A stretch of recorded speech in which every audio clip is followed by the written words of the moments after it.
O Rio Grande do Norte registrou um aumento de 26% nas exportações nos primeiros 3 meses do ano em relação ao mesmo período do ano passado. Frutas e tecidos estão entre os produtos mais vendidos para fora do país. E para falar sobre esse assunto, a gente volta a conversar com Clênio Galvão para explicar para a gente o que esse resultado representa para a nossa economia aqui no estado, né, Clênio?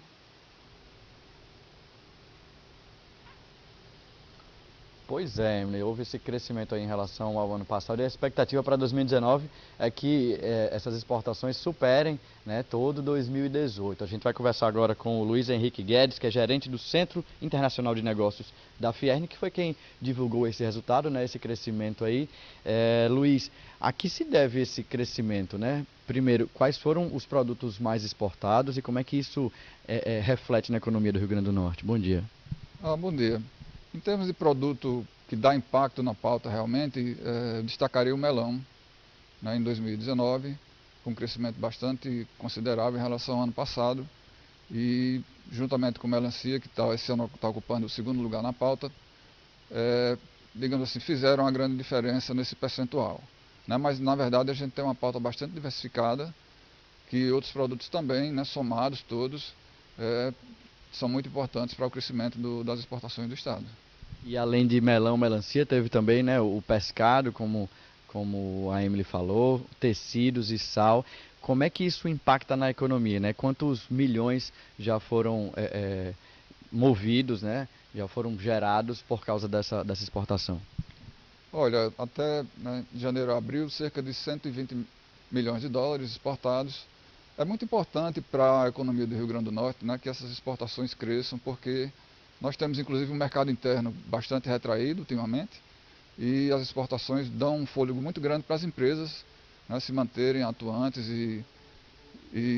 né, e ao mesmo tempo gerando empregos, né, em todo o estado. Então eu diria que é muito importante realmente que essa pauta seja sempre reforçada, novas empresas, né, se candidatem à exportação e que a gente tenha, digamos assim, um crescimento permanente nos próximos anos. Isso seria muito bom para o estado. E nessa balança comercial, 2018 fechou abaixo do que foi movimentado em 2017. A expectativa para 2019 é que haja um crescimento, né? Exatamente. É claro que, como a gente tem, digamos, alguns produtos que têm uma importância maior, às vezes há uma variação nesses produtos para mais ou para menos, tem um impacto total na pauta. Mas a gente realmente espera que esse ano seja um ano melhor. Muito embora o quadro no mercado externo, de um modo geral, com toda essa tensão que existe hoje, não, assim, digamos, não é dos melhores, mas a gente não sabe ainda, né, se isso vai ter impacto ou não na nossa pauta. A gente espera que não, né, porque nossos produtos que são exportados aí, eles são produtos já bastante tradicionais no mercado externo e, digamos, tem seus mercados bastante consolidados. E, né, boa parte é alimentação, claro que tem tecidos de algodão também, que certamente vai incorporar produtos em outros países, né? Enfim, eu acho que a gente tem, né, eu diria que a gente tem razão para estar otimista esse ano. E Luiz, só por curiosidade, para onde vai, né, principalmente esses produtos que saem aqui do Rio Grande do Norte, eles vão basicamente para onde? Olha, existe uma variedade de mercados que são alvo dos nossos produtos. A parte de frutas vai mais para a União Europeia. Já, digamos, a parte de pescados vai muita coisa para os Estados Unidos, castanha de caju vai para os Estados Unidos, balas e bombons, muita coisa para os Estados Unidos. Nós temos aí também um trabalho hoje do setor de melão, de frutas, abrindo mercado na China. Também uma razão para a gente ficar otimista, porque se esse mercado realmente se consolidar, deve dar um impulso a mais nas nossas exportações.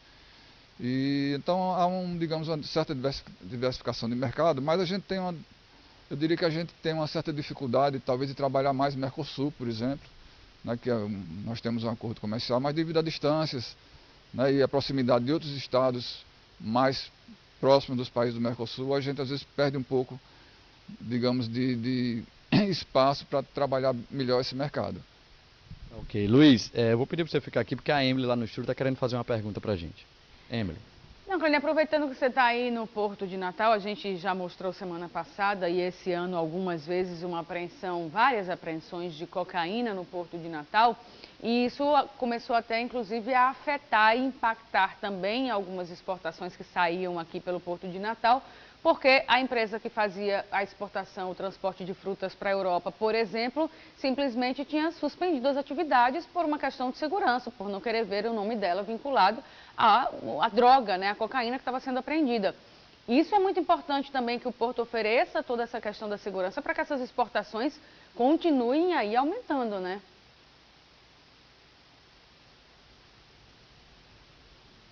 Pois é, Emily, vou repassar aqui a pergunta para o Luiz. A Emily estava lembrando que nos primeiros meses do ano, né, já foi apreendido aqui uma quantidade muito grande de drogas, né, de cocaína, que estavam em contêineres de frutas que iam para a Europa, acho que para a Holanda, se não me engano. E ela está reforçando aqui que é muito importante também que o Porto ofereça mais segurança, assim dá para exportar mais, né, Luiz? Eu diria que esse fato, né, que tem acontecido nos últimos meses aí, né, que dessas exportações de drogas ilícitas, é bastante preocupante. A empresa, né, que faz, digamos assim, o transporte de cargas para a Europa suspendeu durante uns meses, agora voltou. Mas a gente sabe que o Rio Grande do Norte não é o único local, né, por onde essas mercadorias são. Eu acho que isso é um trabalho que tem que ser feito em todo o território nacional, desde as fronteiras, né?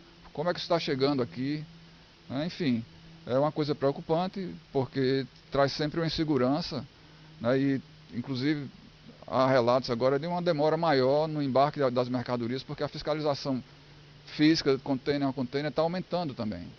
Então isso é uma... Que não tem aquele scanner ainda, né? Exatamente, não tem um scanner, e então boa parte da fiscalização, claro que, digamos, as empresas que são tradicionais exportadoras, normalmente elas não são suspeitas e nenhuma desse tipo de problema foi detectado em cargas das empresas do Rio Grande do Norte. Isso tudo são cargas de empresas novas que se instalam na região do Vale do São Francisco, principalmente, segundo informações, e isso mais preocupa, né? Porque a gente havia uma expectativa que depois das primeiras apreensões, que isso fosse acabar, mas já recentemente, há uma semana atrás, né, foi, digamos assim, detectado mais um carregamento, né?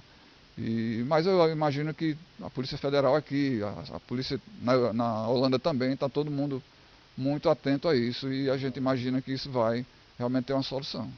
Ok, então, Luiz Henrique Guedes, gerente do Centro Internacional de Negócios da Fierne, muito obrigado aqui pela participação aqui no Bom Dia, viu? Emily, com você aí no estúdio.